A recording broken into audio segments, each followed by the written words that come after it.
Física avançada.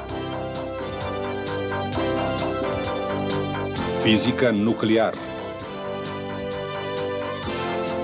A descoberta da radioatividade.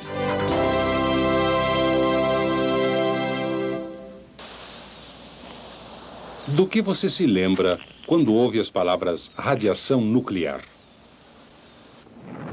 Da bomba? Ou de nuvens em forma de cogumelo?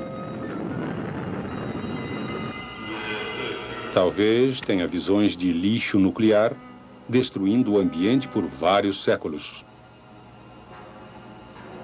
Você já notou que a radiação nuclear faz parte da experiência humana desde o início dos tempos?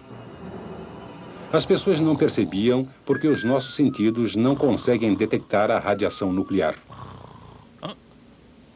Se de alguma forma pudessem modificar a sensibilidade dos olhos, perceberiam que ela era emitida por certos tipos de rochas e até certo ponto por todos os seres vivos, incluindo o homem.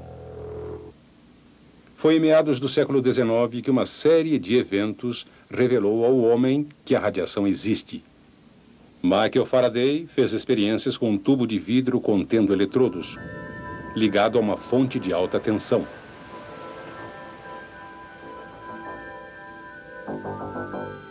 Quando o ar foi retirado do tubo, apareceram raias de luz entre os dois eletrodos. Outros cientistas verificaram que quanto mais ar era retirado do tubo, mais se alterava o padrão.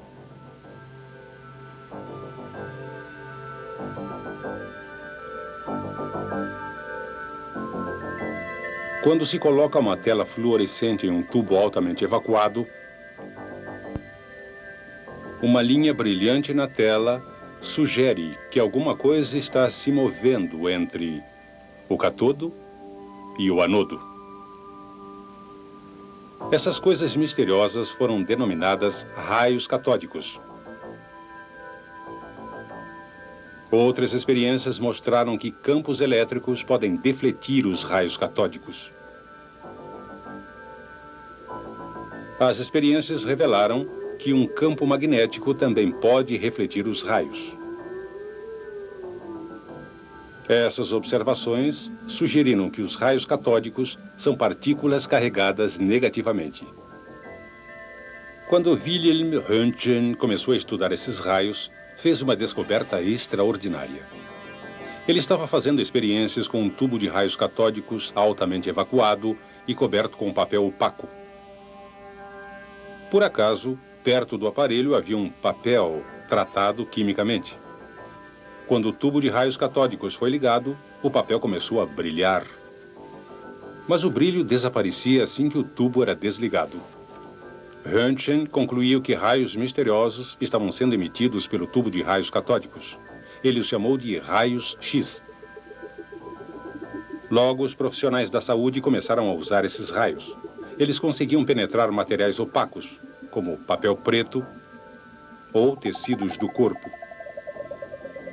Os raios-X também podiam expor chapas fotográficas, que eram então reveladas para produzir uma imagem. Raios-X não são semelhantes a raios catódicos. Um campo elétrico não os deflete, nem um campo magnético. Isso sugere que os raios-X não são partículas carregadas. Apesar de serem diferentes, os raios-X e os raios catódicos têm algo em comum. Ambos são uma forma da ainda inexplicada e misteriosa radiação nuclear. Foi Henri Becquerel, ao expor os raios-X, quem descobriu a radiação nuclear. Quando colocadas sob a luz do Sol, algumas substâncias são fluorescentes e emitem luz visível. Talvez emitam raio-X, pensou Becquerel. Testando sua hipótese, usou chapas fotográficas cobertas com papel opaco para impedir que elas fossem expostas à luz do sol. Colocou um composto químico fluorescente no papel. Por causa do papel opaco, quando a chapa fotográfica foi revelada, não houve qualquer exposição à luz do sol. Assim, qualquer exposição na chapa seria prova de que os raios-X tinham penetrado o papel. Durante o mês inteiro, Becquerel não encontrou produto químico fluorescente que conseguisse expor a chapa fotográfica. Então testou sulfato de potássio uranila. Dessa vez, após seguir seu procedimento normal, Becquerel observou que a chapa fotográfica estava ligeiramente exposta. A radiação vinha mesmo do sulfato de potássio uranila ou de algum outro lugar? Colocou então um objeto entre a amostra e a chapa fotográfica. Quando a chapa foi revelada, apareceu o formato do objeto, o que parecia comprovar sua hipótese de que os raios-x estavam sendo produzidos diretamente de sua amostra fluorescente. Mas, certa manhã, o céu ficou nublado, logo depois que ele preparou outra experiência com sulfato de potássio uranila. Becquerel então deixou a experiência de lado. Como o céu permaneceu encoberto durante vários dias, já impaciente, decidiu revelar as chapas a si mesmo. Para sua grande surpresa, elas estavam muito expostas. Ele percebeu logo que a amostra tinha emitido algum tipo de radiação sem ser estimulada pela luz do sol. Esses raios Becquerel eram similares aos raios-x por sua capacidade de penetrar o papel, que era opaco à luz visível. Mas pareciam ser diferentes dos raios-x, porque os raios-x podiam ser ligados e desligados, o que não acontece com os raios Becquerel. Mais tarde, ele verificou que no sulfato de potássio uranila, o metal urânio parecia ser a fonte dos raios Becquerel. Os raios Becquerel não eram afetados pela aplicação de calor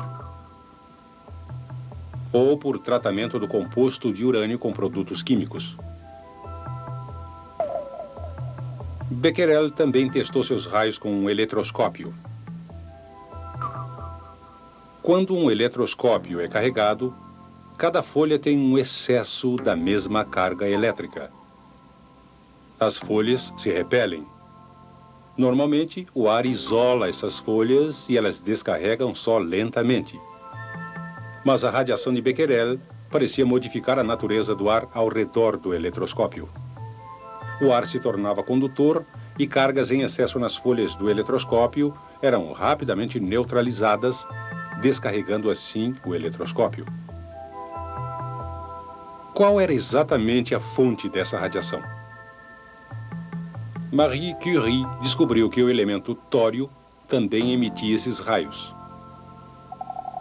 Juntamente com seu marido Pierre, Marie começou com uma enorme pilha de minério de pechblenda e desenvolveu um processo laborioso para extrair quantidades muito pequenas de dois novos elementos que eram emissores potentes de raios Becquerel. Eles denominaram esses elementos polônio e rádio.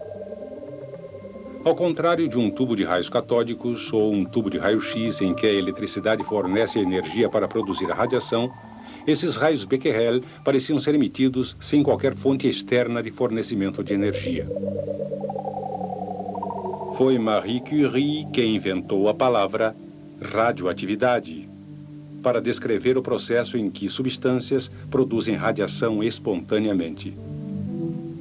Outros logo se juntaram a Becquerel e aos Curies. Passaram todos a pesquisar e descobrir a fonte dessa radioatividade, o núcleo do átomo.